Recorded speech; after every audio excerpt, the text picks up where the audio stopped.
My earliest memories of Rod Stewart was the mildly funky, mildly disco era, mid 70s. So, hot legs, do you think I'm sexy? That stuff. Radio filler.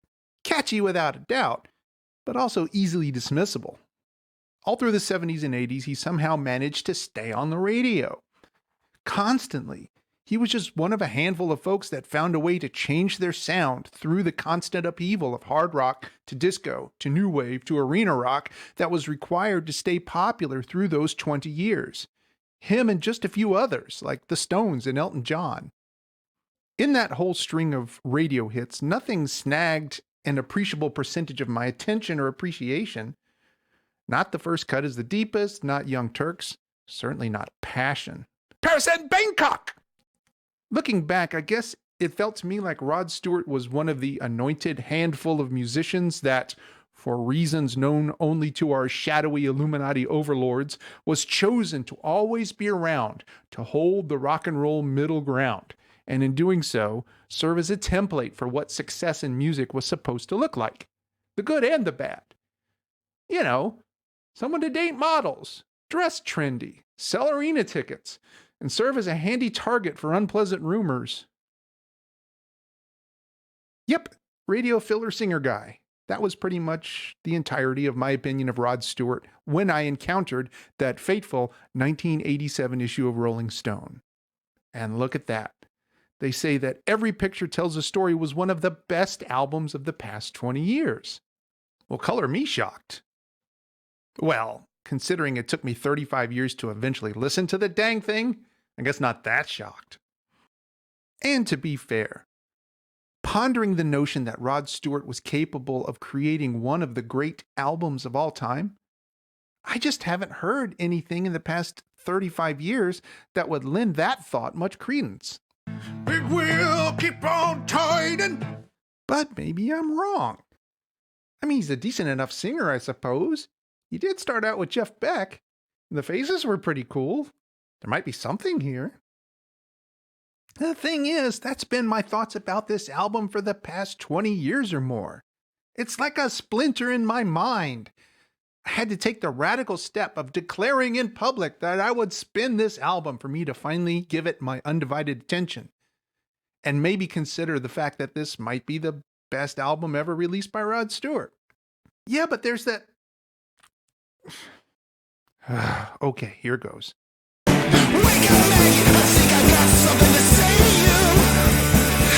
Well, that wasn't too bad, I guess.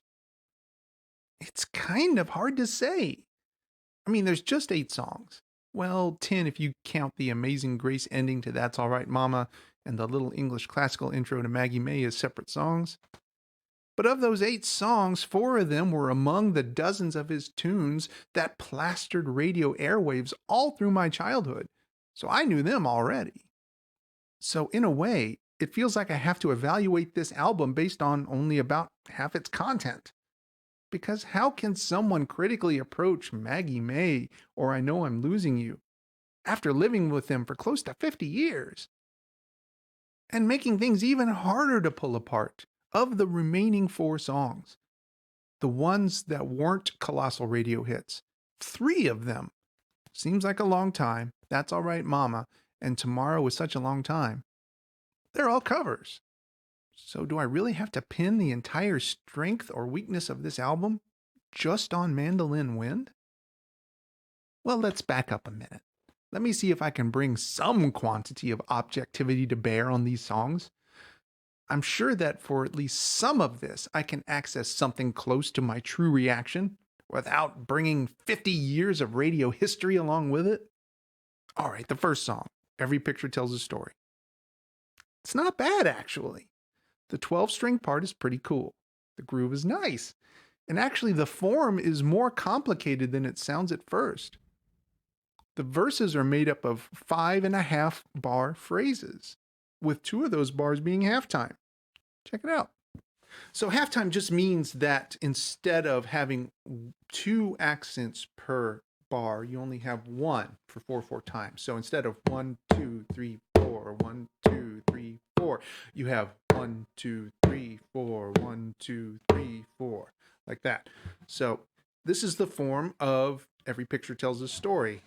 1, 2, 3, 4. 1, 2, 1, 2, 3, 4. 1, 2, 3, 4. 1, 2, 3, 4. 1, 2, 3, 4. It is unfortunate that the last couple of verses didn't age so well. If he released this today, I'm pretty sure there'd be some blowback concerning his description of the woman he met in China. That's All Right, Mama. Let me come back to that one. Tomorrow is such a long time. If you have to do a Dylan cover, and most of us do, that's an awesome one to choose. Most of Mandolin Wind seems strangely written to me. But then at the end, when it's clear that it's a song sung to his dying wife, it made me feel bad for thinking that the rest of the song was strangely written. I mean, but come on. If the mandolin wind couldn't change a thing, then you know I love you. That's a little strange, right? Or am I just a jerk? The riff at the beginning of I'm Losing You. I mean, that's just one of the most iconic starts to a 70s rock song of all time. But the rest of it is only okay. I think I still prefer the Temptations. Maggie May and Reason to Believe. I mean, they're two of the most played rock songs in history. You know them as well as I do. Nothing I say here is going to change that. If anything, I will say that Maggie May is the best of Rod Stewart's songwriting on this album. The song is well structured. The mandolin break is a ton more effective than the little guitar solo that happens in the middle of it.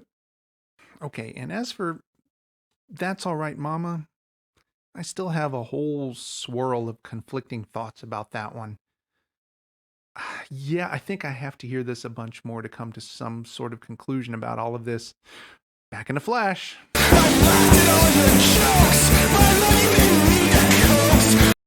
I hate that I seem to be falling into the pattern of dropping the heavy stuff right at the beginning of my reflections section on the album I've been listening to. So let me start with some positive things I'm hearing.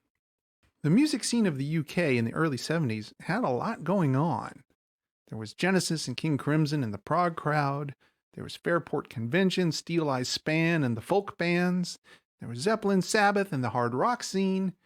And of course, predominantly, there was the continuation of the British invasion rock bands, the blues-inspired ones like the Stones and the Who. I figured with Rod Stewart's connections to Jeff Beck and the Stones that there would be some harder rock blues type overlap to go with the straight-up early 70s Brit rock sound, and there is a bit. However, I was surprised and a bit delighted to find that this album had a fair amount of overlap with the English folk rock stuff.